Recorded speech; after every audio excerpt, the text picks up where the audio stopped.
Paranyata lawan stigma. Halo semuanya, Assalamualaikum warahmatullahi wabarakatuh. Salam Om Swastiastu, Namo Buddhaya, salam kebajikan dan salam sejahtera untuk kita semua. Salam Pancasila. Oke, selamat datang di podcast Paranyata lawan stigma yang akan membuka mata dan pikiran kalian. Karena jika ada abu, pasti ada api. Dan kalau ada permasalahan, pasti ada solusi. Iya betul, tapi pasti ada hal atau penyebabnya. Kita akan bahas salah satu permasalahan yang menjadi problem terbesar di Indonesia. Karena apa? Karena masalah ini tuh masalah yang berdampak cukup signifikan dalam kehidupan kita sehari-hari, bahkan di dalam kemajuan bangsa Indonesia sendiri. Oke, tapi aku tidak akan membahas sendiri. Kali ini aku akan ditemani oleh temanku yang sangat tampan dan rupawan. Sudah bisa terlihat di sampingku. Halo. Oke teman-teman, sudah kita sapa. Tapi kalau tak kenal, maka tak Saya? Jangan disayang sih kak, kan udah punya orang. itu kan kamu kan nggak? Oke, kalau tak kenal maka tak sayang. Maka dari itu karena pengen disayang kak. Kalau kan orang tapi pengen disayang. Oke. Boleh nggak perkenalan dulu? Oke, perkenalkan ya, nama saya Ahmad Farid Irfani dari Universitas Negeri Surabaya, Fakultas Ilmu Sosial dan Ilmu Politik. Prodi apa? Prodi Pendidikan Pancasila dan Kewarganegaraan. Oke, salam Pancasila. Salam.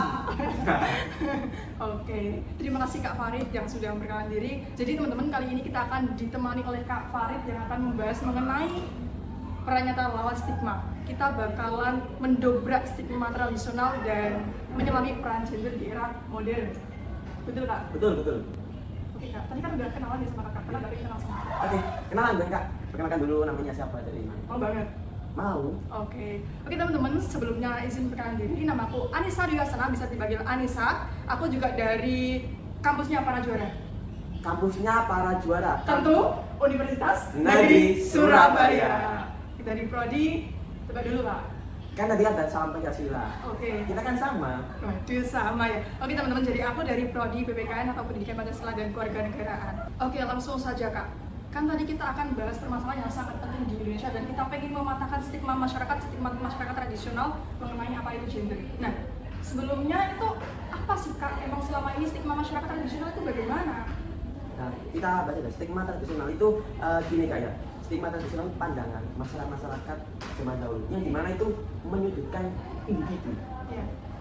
Gitu. Disudutkannya itu maksudnya dalam artian apa Kak? Nah, contohnya kayak gini, ada orang laki-laki, Ya. orang laki-laki itu ya udah kita harus kayak mencari nafkah aja. Oke, laki-laki Nah, juga kalau nakal. perempuan itu tugasnya itu nggak bisa bekerja di rumah. Lagi kan perempuan kan disudutkan gitu, stigma tradisional. Berarti perempuan kayak dipatahkan tidak diberikan kesempatan untuk memilih ya Kak? Iya betul. Kalau di desa saya sendiri juga begitu Kak, masih banyak orang yang memiliki stigma bahwasanya perempuan itu hanya boleh di dapur, sumur dan Mana? Iya betul. kasur. Oh, mana kan? Mana kok di kasur? Ya betul Kak, ya betul ya, pokoknya itu dapur, sumur, kasur hanya bisa melahirkan, berias dan Melahirkan. tadi udah melahirkan, berias dan masak. Oh iya.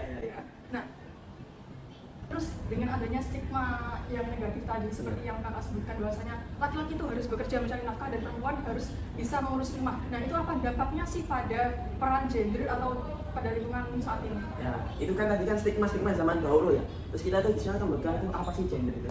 Iya. Di sini ya, teman-teman. Jadi gender itu suatu perilaku yang dilakukan oleh laki-laki atau wanita itu terbentuk karena adanya konstruksi sosial.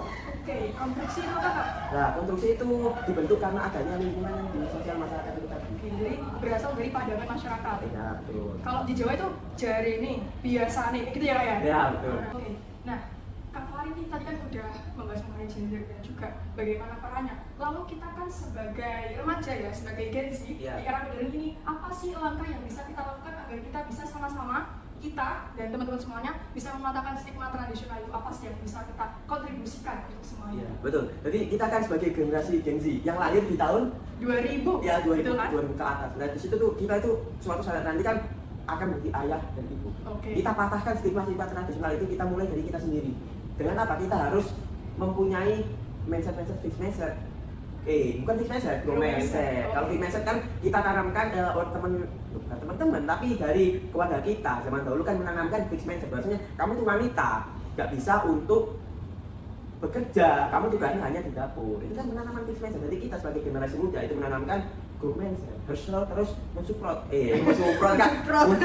mensupport, mendukung penuh ya. Mendukung penuh. Mulai dari diri kita dulu aja. Walaupun kita nggak support dari orang tua, kita harus muncul dari diri kita. Habis itu dari diri kita suatu saat menjadi ayah dan ibu, kita harus merubah, mematahkan stigma tersebut. Oke, berarti kita harus dimulai dari diri kita sendiri untuk bisa mematahkan stigma tersebut. Tapi kan kalau kita menunggu menjadi seorang ayah atau seorang ibu itu sangat lama, Kak. Iya. Kalau saat ini peran yang bisa kita lakukan itu apa, Kak? Kita harus pendekatan emosional pada orang tua itu. Iya. Karena orang tua itu kan sulit dibilangin. Kita harus pendekatan dulu. Bahasanya kita kasih buktinya. Perempuan itu bisa loh mendapatkan pendidikan yang tinggi gitu. Ini contohnya. Kita kasih contoh aja. Bu Risma, Bu Hovifah, bahkan calon ketua gubernur Jawa Timur, calonnya sekarang dari perempuan semua. Itu sudah kesetaraan gender bisa seperti itu. Dan juga kita sebagai anak pun harus menasihati ya. Pun bisa dari tayangan televisi juga. Kan orang tua kan sukanya kan bukan HP, TV, radio. Iya. TV-nya biarin nyala sendiri tapi orangnya tidur. Oke, tadi kan selain kita mengedukasi kepada orang tua, pendekatan kalau diri sendiri ketika kita menjadi ayah dan ibu, tentunya kita juga bisa mengedukasi melalui kalau kita modern saat ini apa? Handphone, Ya, Android. handphone. Bukan handphone aja, bukan Android, iPhone juga bisa. Iya. Sama Kak. Bisa. Oke, selain handphone dan Android, tentunya yang paling besar yang bisa menyentuh orang tanpa harus berinteraksi secara langsung apa, Kak? Sosial media. Oh iya, sosial media. Jadi gimana sih, Kak, kita bisa memanfaatkan sosial media biar kita bisa berperan, berkontribusi. Ya kalau sosial media kan mudah dijangkaunya, kita cukup di rumah, kita cukup lihat HP, kita juga bisa berperan. Nah, gimana, Kak, saya? Dan contohnya kita sosial media lagi viral, TikTok. Pun sekarang kita bisa lewat TikTok, lewat TikTok. Orang tua pun, ibu saya sendiri ya, bisa TikTok kan. Ya, walaupun generasi lama, tapi dia sponsor TikTok. Mungkin dari situ bisa untuk menumbuhkan semangat bahwasanya ke anaknya, bahwasanya perempuan itu bisa untuk sukses, bisa untuk jadi dokter profesor, berkarir, tidak hanya tidur di rumah saja, merawat anak lain merawat.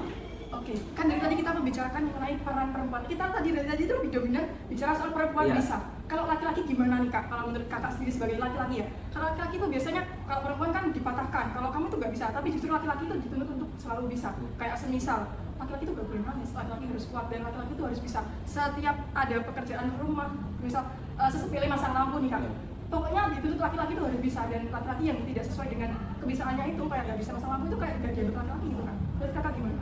Menurut saya itu kayak apa namanya, kita harus mematahkan stigma itu. Oke. Jadi laki-laki juga berhak untuk menangis, kan punya hak untuk menangis. Juga punya emosional juga, itu kan nggak boleh seperti itu menurut saya itu. Nah, berarti pentingnya tadi yang dikatakan Kakak, edukasi ketika kita menjadi orang tua. Sama itu lagi Kak, saya ada lagi, peran ayah itu sangat penting.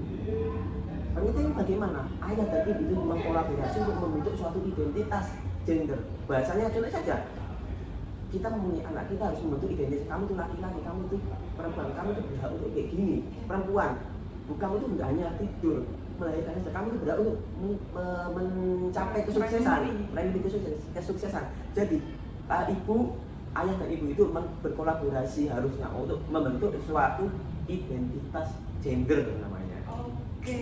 Jadi kesimpulannya itu Kak ya, bahwasanya kita ini sesuai dengan podcast kita apa? Peran nyata lawan stigma. Jadi poinnya itu kita harus mematahkan stigma-stigma tradisional untuk menuju ke kesetaraan gender. Di era modern ini, bahwasanya perempuan itu tidak harus di dapur maca mana, tapi berhak untuk meraih kesuksesannya menjadi dokter, insinyur, manajer, bahkan nggak harus semuanya laki-laki. Laki-laki pun juga, laki-laki nggak harus bekerja. Laki-laki pun bisa untuk mengasuh anak. Nah, laki-laki pun bisa masak, bahkan ada chef, iya kan Kak? Chef juga, laki-laki pun berhak untuk masak juga, berhak untuk di dapur. Kita harus kita laki-laki dan perempuan itu harus saling berkolaborasi, berkontribusi. Bahkan untuk kenapa? Karena Indonesia ini kan akan harapannya kan Indonesia masih 2025. 2045. Nah, di 2045 ini kan kalau kita hanya berpatokan dengan kesetaraan gender, bukan dengan stigma tradisional yang mematahkan, bagaimana kita untuk bisa meraih Indonesia Emas di 2045. Jadi kita harus mematahkan stigma itu untuk menuju Indonesia Emas. Oke, terima kasih Kak Farid. Terakhir nih, ada gak quotes atau kata-kata untuk kita semuanya? Oke, kata-kata untuk kita semuanya bahkan untuk maupun semuanya ya, setara untuk laki-laki dan perempuan, tetap untuk semangat. Bahasanya raihlah cita-cita setinggi langit Kak. Andai pun kamu jatuh akan jatuh di antara bintang-bintang itu. Everything is simple, make it easy and just do it. Don't be yourself. Don't be yourself Kak, but be your best. Jadilah diri kamu yang terbaik, jangan jadi diri kamu sendiri itu. Kakak udah banyak motivasi kan, jadi jadikan motivasi menjadi aksi, agar motivasi menjadi ekspektasi gitu. Oke, terima kasih Kak Farid. Jadi jangan jadi diri sendiri, tapi kita harus juga bisa mewujudkan mimpi. Oke, terima kasih Kak Farid atas waktunya, dan maaf teman-teman, kita harus segera pamit. Segera jumpa di podcast Peran Nyata Lawan Stigma. Bye.